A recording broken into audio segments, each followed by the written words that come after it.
Hello there guys, what is going on? Daniel Charles back here again for another show. I hope you're doing well, hope you're keeping safe wherever you're watching or listening to this. It's a mailbag today answering your questions on Chelsea that you submitted on Twitter and also via my YouTube community page.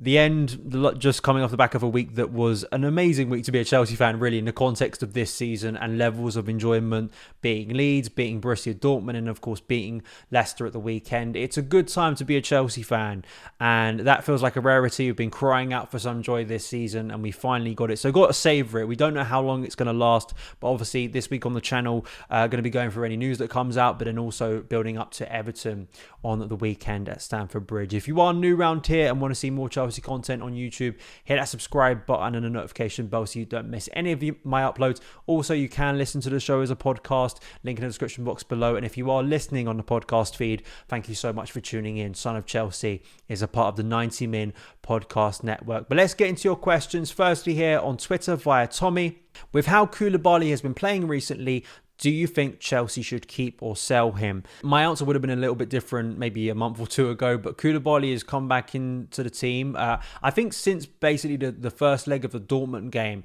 and really impressed. He's looked really assured. I think he's given those things that we saw briefly at the start of his Chelsea career that we thought we were getting from an experienced defender like Kalidou Koulibaly. But I think it's a combination with Koulibaly at the moment, just on his performances, his positioning and also his own performances. I think in the middle of a back three where he's being asked to do things maybe a little bit more simplified, he isn't being asked in sort of a back two to go into wide areas. He's got mobile players around him now that I think really helps him. And maybe he just has adapted to the Premier League. I think with the contract we've given him, with maybe the wages, it's probably unlikely Chelsea get a massive fee for him, anything close to what we paid for him. And that was always the case. It was, it was never going to be kind of a high sell-on fee for Kalidou Koulibaly given the contract and age we got him for. But maybe if you're thinking that, say, Cesar Azpilicueta is going to move on this summer, if other players move on, just for squad depth, you keep Koulibaly with that experience level for another season with sort of the knowledge that probably Levi Colwell's coming back in. And if we're going to play a back three, then it makes sense to keep more centre-backs. That's just obvious. But for now, he's doing well. He's playing. So probably, yeah, I think I would keep him. Tom asks, if Mason Mount doesn't sign a new contract, is it game over for our pursuit of Declan Rice? I don't think it is. Obviously, a lot is made of Declan Rice and Mason Mount's friendship. Quite clearly, that would have some positive influence over Declan Rice wanting to come to Chelsea, an environment he already knows very well. His family supports the club. We've gone through this a million times. I don't think it should or will influence either Chelsea's pursuit of Declan Rice or the players' kind of interest in coming to Chelsea or not. Like, I don't think that would make much difference, and I don't think it should over Declan Rice, sort of his individual career, where he wants to go, because despite Mason Mount's and that friendship that could work obviously very well on the pitch as well as off at Chelsea, Declan Rice has got to think about his own career, and the Mason Mount situation is a completely different thing. Obviously, I'm pretty sure those two players are speaking to each other and have probably in recent years, but I can't see that being defining. And even if Mason Mount does leave Chelsea, I would still think that Chelsea should still go after Declan Rice. That shouldn't be a deal breaker in my view. Davidos asks, is a back five the long-term future for Chelsea? It's a difficult question to answer because there is a lot of me that thinks that Potter is doing sort of going back to the 3-4-3 because of maybe history at Chelsea in recent years and just kind of pragmatism of what's going to get him results with a big squad, with the context of his difficulties as Chelsea head coach. I think we would get a clearer picture over the summer if he does have more license, if we do clear out players he doesn't want anymore, and you do bring in maybe a couple who do suit his game. Does he change the formation again and maybe goes to a back four? Because there were rumours over sort of the Christmas period that he actually was looking to go to a back four for the long term. But then when you look at his first 10 games as Chelsea head coach, he was playing a back three and then moved away from it. And if you look at his career at Brighton, he did like that flexibility, but he did mainly play a back three a lot of the time. He liked to have that sort of change in formation and a group of players that were flexible enough to alter into, say, a 4-3-3 or a 3-4-3, whatever it was at what he needed. A little bit like what I think Tuchel wanted to do at Chelsea. It's having that flexibility within your squad that's important. So, I do just want to point this out in terms of a back five winning a Premier League. There isn't a lot of evidence to it. I mean, Conte, for his brilliance in that first year at Chelsea, mastered it. But that formation, unfortunately, for a variety of reasons, became stale very quickly. And I think it was the same situation you're seeing at Tottenham now after, the success he had last year, getting them into the Champions League, how stale it looks now. And also how stale it looked under Conte in the second half of the 17-18 season. I think Tuchel ran into similar problems. It's how you're going to evolve that system, and it is so heavily reliant, particularly on Ben Chilwell and Reece James, those wing backs being as dynamic as they can be. Because if that fails, I think that system loses a lot of its energy and weight. Of course, there are other variables to it, but it's working for him at the moment. So I think it will be if we're talking long term in like the next few months, I'm not quite sure in years to come whether it stays like that, given how it works and whether there is a ceiling to it under Graham Potter. Pavel asked, do we need both Felix and Nkunku for the new season? That's an interesting question because, again, I think there's so many variables around this in terms of who stays, who goes. Joao Felix, what is going to be asked of Chelsea to potentially buying him permanently, and also the assessment of his loan move. Has it been enough of a success to pay that money for Joao Felix, who then would come as a very integral part of the team? He's being used as a very integral part of the team, but given what we paid to get him just on loan, that's understandable. And then you look at Christopher Nkunku.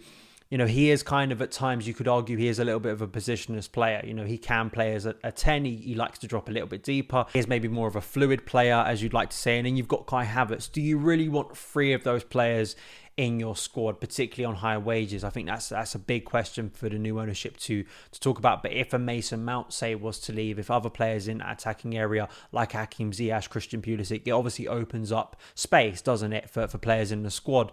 And it's not like those players I think there'd be people who'd be very excited to see a team play with Felix and Nkunku and what those 2 players could do together, potentially with Felix dropping off, Nkunku running in behind with his speed, potentially Kai Havertz as well. That's kind of fantasy football. But for the time being, I'm not entirely sure, because I think Felix I think there is as much of a chance of him returning to Atletico Madrid as there is of him staying financially. But also, what are we getting from Felix in terms of the next few months? Is it justifiable when you are investing on Nkunku and you want to make him a big part of your team? I'm not entirely sure that's going to work out. Konev asked, what are our chances of winning the Champions League from your perspective?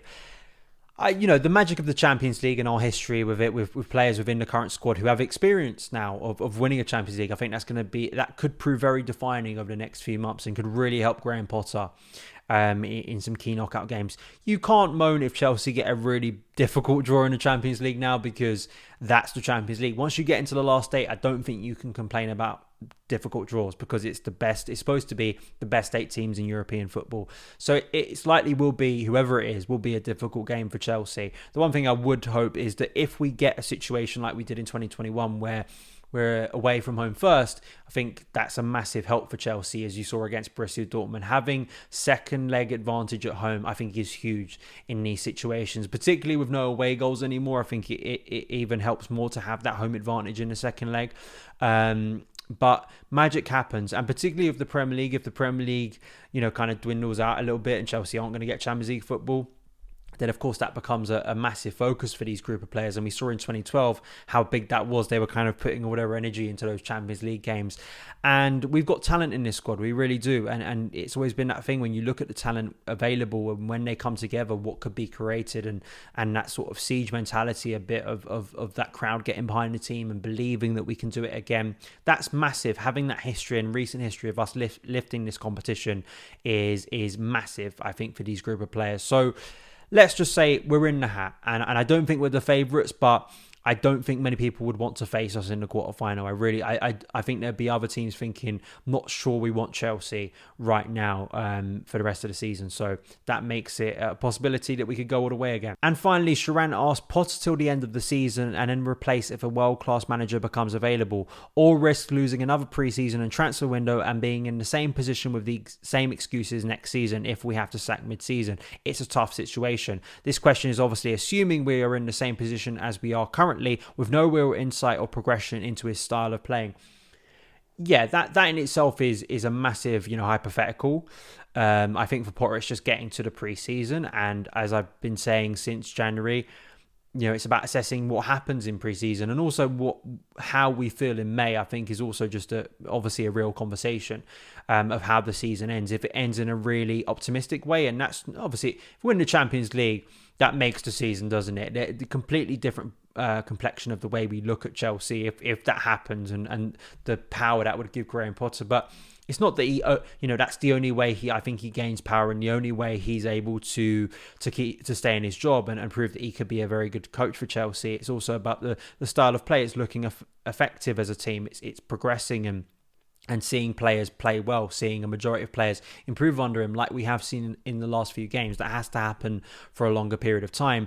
But no, there's no point if Chelsea do, let's say we keep on winning games, and we're not going to win every game between now and the end of the season, but let's say we pick up a few more big wins, and there's a few more games and a few more moments that make Chelsea fans connected to Graham Potter away from home, maybe in the Champions League. If he gets to a Champions League semi-final, I think that's a real positive and badge for him.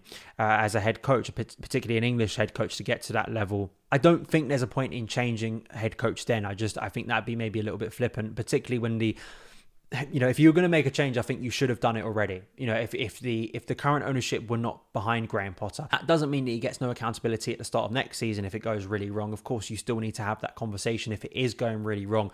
But I think that'd be a bit flippant, and I think it would be fair then to give Graham Potter his pre-season to see what he does with the squad, and also to really trim down this squad and then see the impact that has over his power of this squad, to not have so many sort of players that are grumpy in your dressing room, because it's kind of an impossible situation to work through for any head coach at the moment. To have a squad of like 33 players is just completely ridiculous. So once you trim down that squad and bring in maybe a couple more players that suit his style, maybe a striker, maybe another central midfielder, and then bring in players like Nkunku and Gusto, who hopefully round out that squad a lot more, then we make a firmer judgment call. I really do. So I don't think, if it goes disastrously from now until the end of the season and the mood goes way back to where it was, to say, against Spurs, then I think it's a different conversation. But that is it for the mailbag. Thank you so much for taking the time to watch and listen. You can follow me on Twitter at SonOfChelsea, and I will see you again very soon. All the best.